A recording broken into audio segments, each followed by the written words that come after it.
सभी सनातन धर्म प्रेमियों को सादर नमस्कार। स्वागत है आपका हमारे चैनल में। आज प्रस्तुत करने जा रहे हैं श्री वट सावित्री व्रत की संपूर्ण कथा। तो आइए शुरू करते हैं। वट सावित्री व्रत की संपूर्ण कथा विधि स्कंद पुराण में बताई गई है। स्कंद पुराण में देवी सावित्री के पति सत्यवान की मृत्यु हो जाने पर सावित्री द्वारा पति के प्राण वापस लाने की कथा का जिक्र वट सावित्री व्रत कथा में किया गया है। इस कथा के विषय में कहा गया है कि यह कथा सौभाग्य प्रदान करने वाली है, इसलिए वट सावित्री व्रत के दिन वट वृक्ष के नीचे इस कथा का विस्तार पूर्वक पाठ करना चाहिए और सुहागिन महिलाओं को इस कथा को अवश्य सुनना चाहिए। तो आइए शुरू करते हैं कथा। देवी पार्वती जी ने कहा, हे देवताओं के भी देवता, जगत के पति शंकर भगवान, प्रभास क्षेत्र में स्थित ब्रह्मा जी की प्रिया जो सावित्री देवी हैं, उनका चरित्र आप मुझसे कहिए। जो उनके व्रत का महात्म्य हो और उनके संबंध का इतिहास हो एवं जो स्त्रियों के पतिव्रत्य को देने वाला, सौभाग्यदायक और महान उदय करने वाला हो। तब शंकर भगवान ने कहा कि हे महादेवी, प्रभास क्षेत्र में स्थित सावित्री की असाधारण चरित्र को मैं तुमसे कहता हूँ। हे माहेश्वरी, सावित्री स्थल नामक स्थान में राजकन्या सावित्री ने जिस प्रकार से उत्तम वट सावित्री व्रत का पालन किया, वह मैं तुम्हें सुनाता हूँ। मद्र देश में एक धर्मात्मा राजा रहता था, जो सभी प्राणियों के हित में तत्पर रहता था। उसका नाम अश्वपति था। धर्मात्मा, क्षमाशील, सत्यवादी होने पर भी राजा संतान रहित था। एक समय वह राजा प्रभास क्षेत्र में यात्रा करते हुए पहुंचा और सावित्री स्थल पर आ गया। वहां पर राजा ने अपनी रानी के साथ इस व्रत को किया, जो सावित्री व्रत नाम से प्रसिद्ध सभी प्रकार की कामनाओं को पूर्ण करने वाला है। भूर्भुवस्वः इस मंत्र की साक्षात मूर्ति बनकर स्थिति श्री ब्रह्मा जी की प्रिया सावित्री देवी उस राजा पर प्रसन्न हुई। कमंडलों को धारण करने वाली वह सावित्री देवी दर्शन देने के बाद पुनः अदृश्य हो गई। लेकिन देवी के दर्शन के पुण्य से कुछ दिनों बाद राजा अश्वपति के घर देवी के समान रूप वाली कन्या का जन्म हुआ, जो देवी सावित्री के अंश से ही उत्पन्न हुई थी। देवी सावित्री की प्रसन्नता से प्राप्त तथा सावित्री की पूजा करने के बाद उत्पन्न कन्या का नाम भी सावित्री रखा गया। वह राजकन्या देवी लक्ष्मी के समान शोभित होती हुई बढ़ने लगी और धीरे धीरे सुकोमल अंगों वाली वह कन्या यौवनावस्था को प्राप्त हुई। नगरवासी उस कन्या को देखकर यही समझते थे कि वह कोई देव कन्या है। कमल के समान विशाल नेत्रों वाली एवं तेज से अग्नि के समान प्रज्वलित होती हुई वह सावित्री महर्षि भृगु द्वारा कहे हुए सावित्री व्रत को करने लगी। लक्ष्मी के समान सुशोभित वह कन्या एक दिन देवी सावित्री की पूजा के बाद पिता के पास खड़ी हो गई। उस समय पुत्री की युवावस्था को प्राप्त हुई देखकर राजा ने मंत्रियों से सलाह किया। इसके बाद राजा ने सावित्री से कहा, हे पुत्री, तुम्हें योग्य वर को देने का समय आ गया है। मुझसे कोई तुम्हें मांगने के लिए भी नहीं आता और मैं भी विचार करने पर तुम्हारी आत्मा के अनुरूप वर को नहीं पा रहा हूँ। अतः हे पुत्री, देवताओं के निकट मैं जिस तरह से निंदनीय ना होऊं, वैसा तुम करो। मैंने धर्मशास्त्र में पढ़ा और सुना भी है कि यदि पिता के गृह में रहती हुई विवाह के पहले ही जो कन्या रजोधर्म से युक्त हो जाती है, उसके पिता को बड़ा पाप लगता है।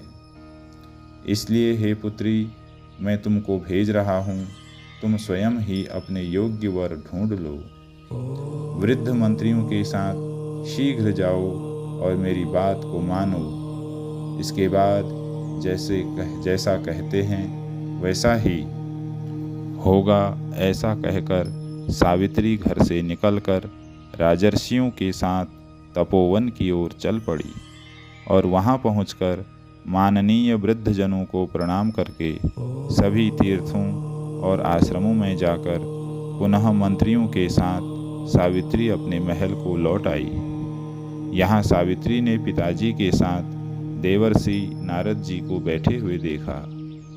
आसन पर बैठे हुए नारद जी को प्रणाम करते मुस्कुराती हुई जिस कार्य के लिए वन में गई थी सारी बातें कहने लगी।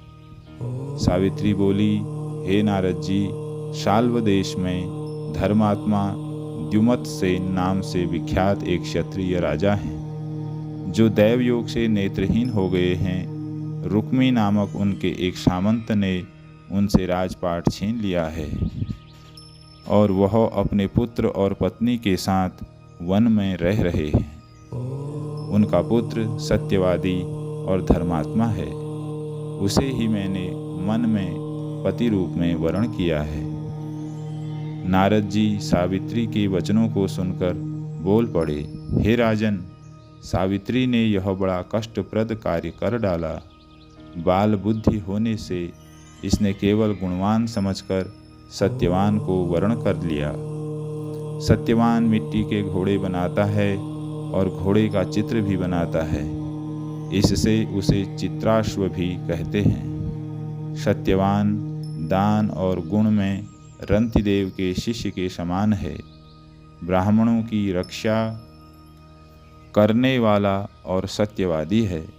राजा ययाति के समान उदार, चंद्रमा के समान प्रिय लगने वाला, रूप में दूसरे अश्विनी कुमार के समान और द्युमत सेन के समान बलवान है। लेकिन उसमें केवल एक दोष है, दूसरा कोई नहीं, कि सत्यवान आज से ठीक 1 वर्ष पर क्षीण आयु हो जाने से देह त्याग कर देगा। इस प्रकार नारद जी की बात सुनकर राजकन्या सावित्री ने राजा से कहा, राजा लोग किसी से एक बार कोई बात कहते हैं, ब्रह्मवेत्ता एक ही बार कहते हैं और एक ही बार कन्या दी जाती है। ये तीनों कर्म एक ही बार किए जाते हैं, बार बार नहीं।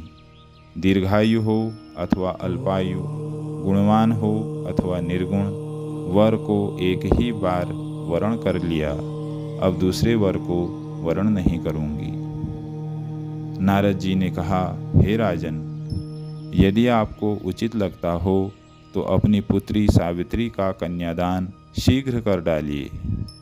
राजा शुभ मुहूर्त विधि विधान पूर्वक सत्यवान के संग सावित्री का विवाह करवा दिया।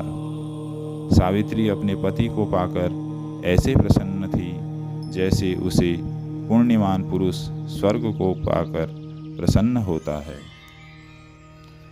सावित्री सत्यवान के साथ आश्रम में रहते हुए नारद जी की कही हुई बात को याद करती रहती थी और उस दिन को गिनती रहती थी जब सत्यवान देह त्याग कर चले जाएंगे। जब सत्यवान के मरण के केवल 3 दिन शेष रह गए, तब सावित्री ने निराहार रहने का व्रत लिया और तीसरे दिन सुबह स्नान करके देवता और पितरों का पूजन किया। फिर सास ससुर की चरण वंदना करके वह भी पति के साथ जंगल की ओर चल पड़ी। जंगल में लकड़ी काटते काटते अचानक से सत्यवान के सिर में दर्द होने लगा। सावित्री ने कहा, आप कुछ देर मेरी गोद में सिर रखकर सो जाइए, फिर हम आश्रम की ओर चलेंगे। जैसे ही सत्यवान सावित्री की गोद में लेटे, वैसे ही सावित्री ने देखा कि सांवले पिंगल वर्ण वाले किरीटधारी पीत वस्त्र पहने हुए साक्षात सूर्य के समान उदित हुए पुरुष उनके सामने खड़े हैं। सावित्री ने उन्हें प्रणाम किया और उनसे पूछा कि आप कौन हैं। इस पर उन्होंने कहा, मैं सब प्राणियों के लिए भयंकर और कर्मानुसार उनका उचित दंड देने वाला यम हूँ। हे पतिव्रता सावित्री, समीप में पड़े हुए तुम्हारे पति की आयु समाप्त हो गई है, इसे यमदूत पकड़कर नहीं ले जा सके, इसलिए मैं स्वयं आया हूँ। ऐसा कहकर फांस के लिए हुए यमराज ने सत्यवान के शरीर से अंगुष्ठ मात्र शरीर वाले जीवात्मा को बलपूर्वक निकाल लिया। इसके बाद यमपुरी की ओर चलना शुरू किया। सावित्री भी यम के पीछे पीछे चलने लगी। यमराज ने सावित्री से कहा कि कोई भी जीव बिना आयु समाप्त हुए यम मार्ग से नहीं जा सकता। सावित्री ने यमराज से कहा कि आप जैसे सज्जन पुरुष के साथ मैं चल रही हूँ, मेरे पति आपके साथ हैं, तो मुझे आपके साथ चलने में कोई शर्म और ग्लानि नहीं हो रही है। दूसरी बात, स्त्रियों के लिए इस पृथ्वी लोक में पति को छोड़कर कोई अन्य स्थान नहीं है, इसलिए मैं आपका अनुगमन कर रही हूँ। सावित्री की मधुर बातें सुनकर यम ने कहा कि मैं तुम्हारी बातों से प्रसन्न हूँ, इसलिए जो इच्छा हो वर मांग लो। सावित्री ने तब यमराज से अपना खोया हुआ राज्य, सास ससुर की आंखों की रोशनी और 100 पुत्रों का वरदान मांग लिया। अपने वरदान के जाल में फंसकर यमराज ने सत्यवान की आत्मा को मुक्त कर दिया और सावित्री को लौटा दिया। सावित्री पति के साथ अपने आश्रम में लौट आई। सावित्री ने देवी सावित्री का व्रत किया, जिसके प्रभाव से सास ससुर की आंखों की रोशनी लौट आई, उनका राज्य भी मिल गया और 100 पुत्र भी हुए। इस प्रकार अपने धर्म का पालन करते हुए अपने पतिव्रता धर्म के सद आचरण से देवी सावित्री ने अपने पति के प्राणों को वापस प्राप्त कर लिया। जय श्री सावित्री देवी। कथा को ध्यानपूर्वक सुनने के लिए आप सभी का बहुत बहुत धन्यवाद। सादर प्रणाम। आपकी मनोकामना पूर्ण हो। जय श्री सावित्री देवी।